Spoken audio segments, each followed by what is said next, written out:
Hola amigos, ¿cómo están? Otra vez listos para compartir un ratito, para hacer una pausa y ocuparnos de lo que realmente importa, de lo que tiene que ver con lo eterno. Estamos viendo en la palabra del Señor, en la Biblia, en el Evangelio de Lucas. Habíamos visto los primeros versículos del capítulo 17 hasta el versículo 19. Ahora nos tocaría arrancar en el versículo 20. Dice así el versículo 20. Y preguntado Jesús, ¿no? Jesús preguntado por los fariseos, como siempre Jesús estaba encaminándose hacia Jerusalén, él iba desde el norte hacia el sur, pero no iba de manera directa, era un viaje que iba a durar muchos meses y mientras tanto él iba predicando, iba haciendo milagros, él iba acompañado siempre de sus discípulos, no solamente de los 12, sino de la gran cantidad de discípulos, de seguidores, de personas que lo apreciaban y que querían oír lo que él tenía para decir, y también rodeado de un montón de otras personas y de un grupo de fariseos que estaban siguiéndolo todo el tiempo, buscando, no para bien, no para aprovechar lo que él tenía para dar, sino simplemente buscando alguna ocasión, alguna palabra, alguna frase, alguna cosa que él dijera, de la cual ellos podrían agarrarse como para acusarle y condenarle de alguna manera. Así que siempre estaban los fariseos tendiéndole trampas, tratando de discutir cosas para hacerle hablar, para poder casarlo en algún error. Entonces, aquí otra vez los fariseos van al ataque con una pregunta y le preguntan, ¿cuándo había de venir el reino de Dios? Esa es la pregunta. La pregunta que le hacen los fariseos es, ¿cuándo va a venir el reino de Dios?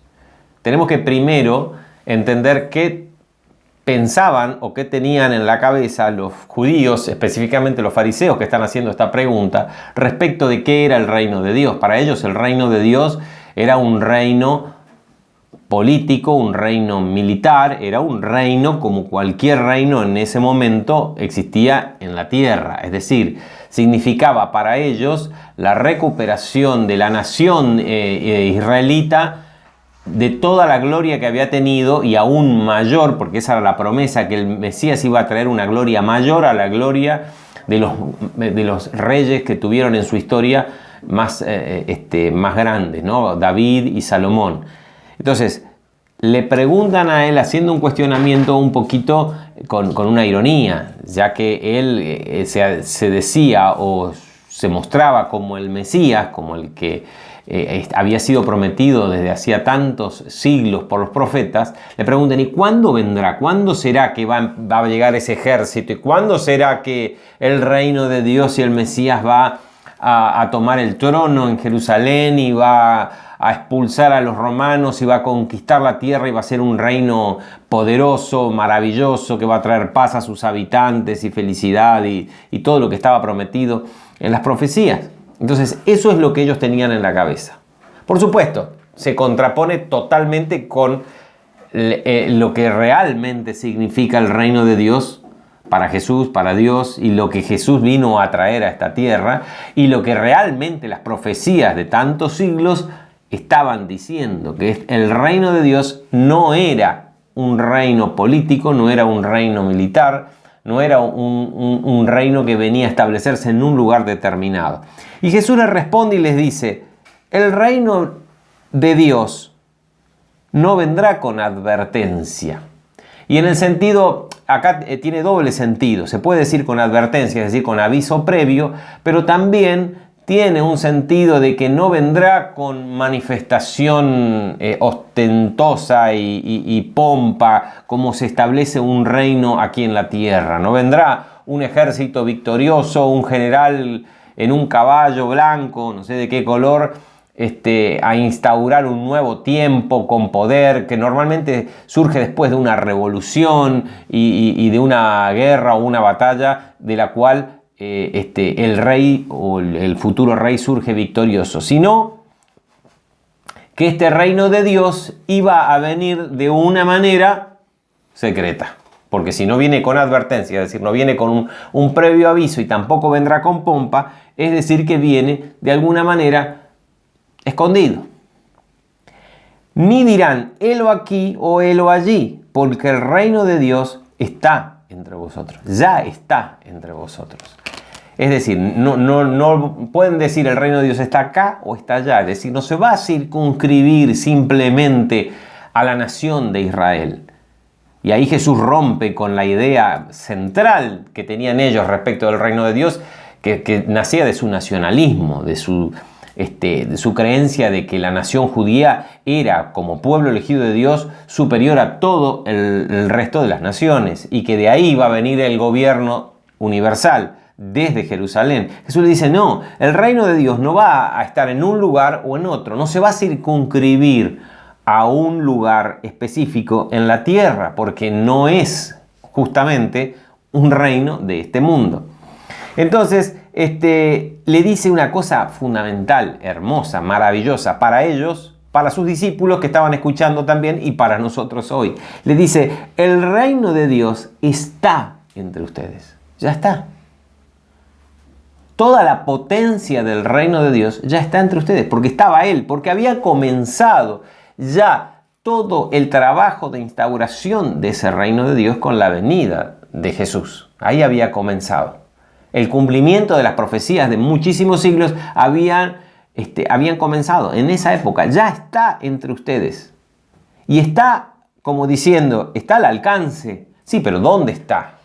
Hoy mismo nos podemos hacer esa misma pregunta. ¿El reino de Dios está en el mundo hoy? Sí, el reino de Dios está en el mundo. ¿Y dónde está? Si lo que reina parece la maldad, lo que reina parece la injusticia, lo que reina es el desorden, el desastre, la inmoralidad, el pecado, la violencia, eso parece que reina. ¿Dónde reina Dios?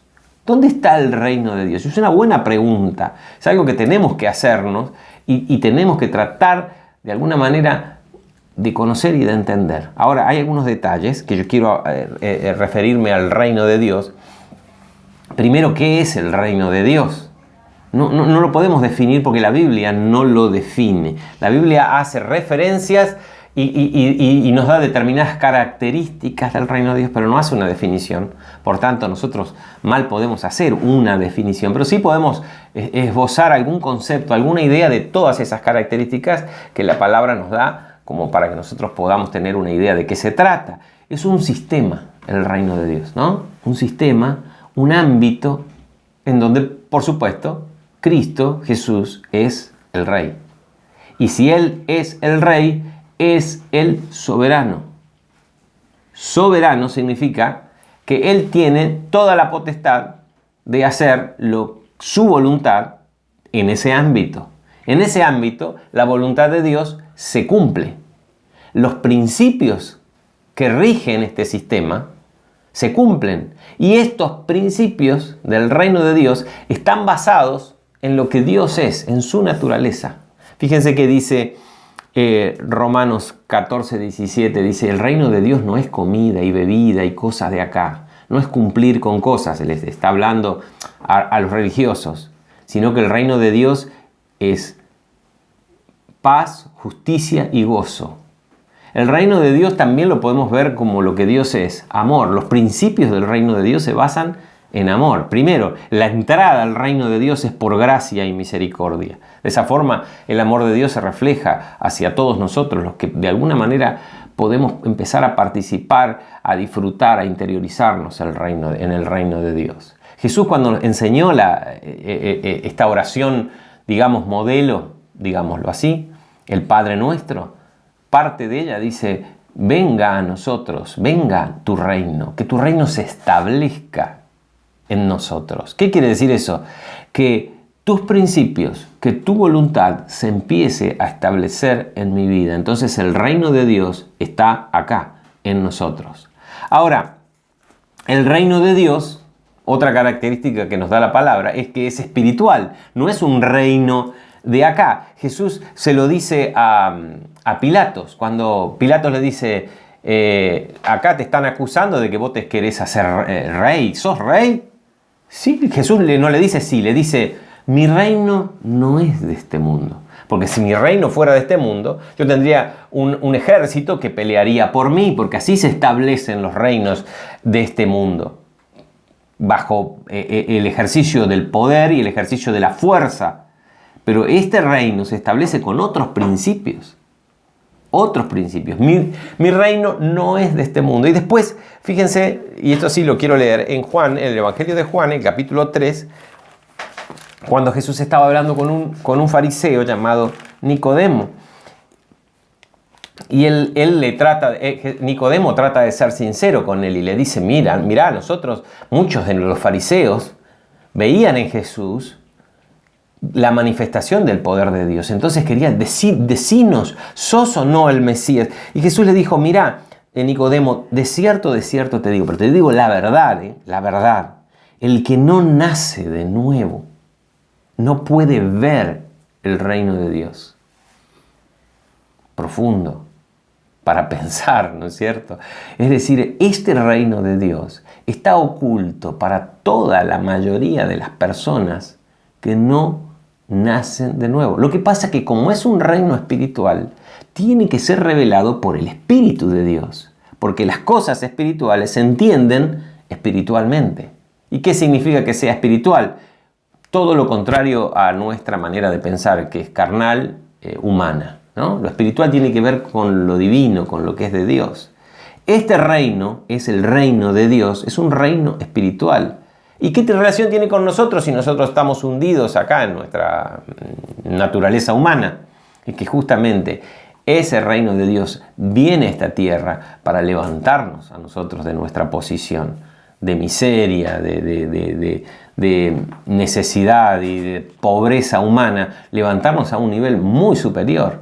Justamente, donde ese ámbito en donde los principios que tienen que ver con la esencia de Dios gobiernan. Y le dice que el que no nace de nuevo, y cuando habla de nuevo nacimiento, se está refiriendo a esa obra regeneradora del Espíritu Santo, que comienza con el arrepentimiento de nuestros pecados, en donde nosotros nos podemos arrepentir porque Dios nos trae un poquito de luz y nos hace ver la situación en que estamos y lo que Él nos ofrece. Y a partir de ahí el Espíritu Santo entra en nosotros y empieza a hacer un trabajo de cambio, de regeneración, y de repente nos damos cuenta que nacemos al conocimiento espiritual. Nacemos al entendimiento de este reino y lo podemos ver de una manera, ¿no? Porque ahora puedo hablar, yo les estoy hablando del reino de Dios. Porque lo he visto con estos ojos, no, porque lo he percibido en mi corazón. Porque soy más inteligente que ustedes, no, porque el Espíritu Santo me lo ha hecho ver, por su gracia, por su amor, por su misericordia. Lo mismo puede ser con ustedes. Entonces, nadie puede percibir, nadie puede ver este reino, nadie puede darse cuenta de que existe, como le pasaba a los fariseos, que ellos querían, ¿y cuándo se va a instaurar el reino de Dios? Todos aquellos que tuvimos la gracia de nacer de nuevo, que hemos podido arrepentirnos de nuestros pecados, hemos recibido al Señor en nuestro corazón como nuestro Salvador y como nuestro Rey, y el Espíritu Santo, el Espíritu de Cristo, de este Rey, vive en nosotros, nos empieza a transformar y a revelar, y empezamos a tener conocimiento, empezamos a ver despacito distintos principios. Y cuando vemos eso, es que podemos orar y decir, ¡ay, qué lindo que es esto! Venga a mí tu reino. Que tus principios empiecen a establecerse. Que se cumpla tu voluntad en mi vida. Y ahí el reino de Dios se empieza a establecer en mí, en vos, en el otro. Y de repente el reino de Dios se va expandiendo. Y el reino de Dios se va llenando. Y no acá, no en este país o en el otro, en este lugar o allá. En todo el mundo el reino de Dios se va estableciendo en el corazón de aquellos que han podido nacer de nuevo. Y fíjense lo que le dice en el 4 a Nicodemo. Porque Nicodemo le dice, pero ¿cómo puede un hombre siendo viejo nacer de nuevo? ¿Qué me estás diciendo, maestro? ¿Puede acaso entrar por segunda vez en el vientre de su madre y nacer? No, Jesús se estaba refiriendo a nacer a una nueva realidad, al entendimiento de una nueva realidad, un entendimiento que trasciende nuestra propia capacidad de razonar. Hasta acá, ¿vieron? Nosotros como seres humanos razonamos, llegamos hasta acá, utilizamos lo que nosotros podemos percibir, damos vuelta dentro de nuestra cabeza y ahí queda, no podemos trascender para entender un montón de otras realidades que están más allá de nosotros. La fe, el Espíritu Santo, la regeneración hacen que nosotros podamos percibir estas cosas que son muchísimo más grandes que lo que nosotros podemos llegar a entender y comprender con nuestra cabeza. Pero nuestro espíritu lo percibimos y le dice, Jesús, de cierto te digo, le dice otra vez, de verdad te estoy diciendo que el que no nace de agua y del Espíritu no puede entrar, es decir, participar del reino de Dios. No solo ver, podemos verlo, pero participar implica nacimiento del agua, está hablando del bautismo, es decir, del compromiso de decir yo quiero participar, quiero ser un ciudadano del reino. Sí, está bien, digo que sí. ¿Cuáles son las condiciones? Acepto. Va a ser difícil, no importa. Es una puerta angosta, pasaré. Es un camino angosto, lo voy a caminar. Yo quiero participar, ¿no? Ese es el bautismo, la decisión voluntaria de participar. Y del Espíritu, porque es el Espíritu Santo el que produce ese nuevo nacimiento, no puede participar del reino de Dios. Entonces, ¿el reino de Dios está entre nosotros? Sí. ¿Está a nuestro alcance? Sí. ¿Lo podemos alcanzar nosotros por nuestros propios medios? No. Es el Espíritu Santo, porque es un reino espiritual. Y lo espiritual hay que acomodarlo a lo espiritual. Es el Espíritu el que nos revela lo espiritual. Y este reino es espiritual. Así que le dice bien clarito, mirá Nicodemo, te explico para que lo entiendas. Lo que es nacido de la carne, lo que es nacido acá en este mundo, carne es, acá queda. Se pudre, se termina. Se oxida o se avejenta, se termina. Lo que es nacido acá, acá termina. Pero lo que es nacido del Espíritu, y está hablando de ese nuevo nacimiento, Espíritu es. Y ese es el que puede participar, ver y participar en este maravilloso ambiente, en este maravilloso ámbito en donde la voluntad de Dios, en donde Dios es rey. ¿Saben? En ese reino es un reino de paz, de justicia, como dice Romanos, ¿no? De amor y de gozo. Mientras estamos acá en medio de este reino oscuro, limitado, que nos lleva a la muerte y a la pudrición, porque vamos cumpliendo años y nos vamos avejentando, y así vamos, y así van todas las cosas. Mientras caminamos este camino acá, podemos participar de las cosas gloriosas que tienen y que tienen sabor a eternidad, porque lo que pasa en ese reino es para siempre. Lo que acumulemos de riquezas y de cosas acá quedarán, no vamos a poder llevarnos ni un botón, pero lo que acumulemos de conocimiento y de cosas que hagamos en ese reino nos van a esperar y serán para siempre, ¿no es cierto? Bien, así que esa fue la respuesta de Jesús. ¿Qué otra cosa podemos decir de este reino que está entre nosotros, que está a nuestro alcance? Y acá dice Jesús, fíjense, está entre vosotros. Pobre, los fariseos no lo podían ver, no podían participar porque ellos tenían el corazón cerrado de incredulidad. Todo lo que decían, todo lo que escuchaban de Jesús lo interpretaban a su manera. No había una gota de fe. Pero por eso le dice a sus discípulos, tiempo vendrán cuando desearán ver uno de los días del Hijo del Hombre y no lo verán. Tiempos vendrán cuando desearán ver al Hijo del Hombre. ¿Por qué? Porque la instauración de este reino en la tierra no va a ser sin oposición. Y va a ser una férrea oposición por el rey de este mundo, por Satanás. Que todo el sistema está organizado para ir en contra del establecimiento del reino de Dios. Y si no, observen, ¿no?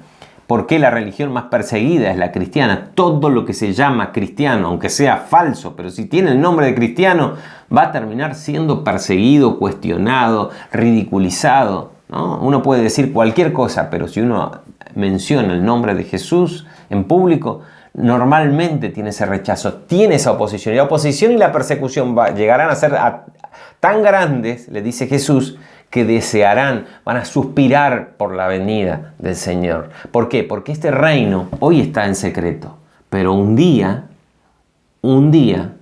será manifestado a todo el mundo. Pero ese día va a ser el último, ya no va a haber más gracia, ya no va a haber más misericordia. Los que entraron. Un día se cerrarán las puertas y ese reino será manifestado. Y será día de juicio para los que no entraron. Será día de juicio para los enemigos del rey. Será día de juicio para los que lucharon contra la instauración y la expansión de ese reino. Que el Señor tenga la misericordia y la gracia para que nos haga nacer de nuevo, para que nos permita poder no solo ver el reino, sino participar de la gloriosa mesa que significa estar el glorioso banquete que significa estar en este reino, donde todas nuestras necesidades sí que son satisfechas. Muchas gracias, nos vemos la próxima.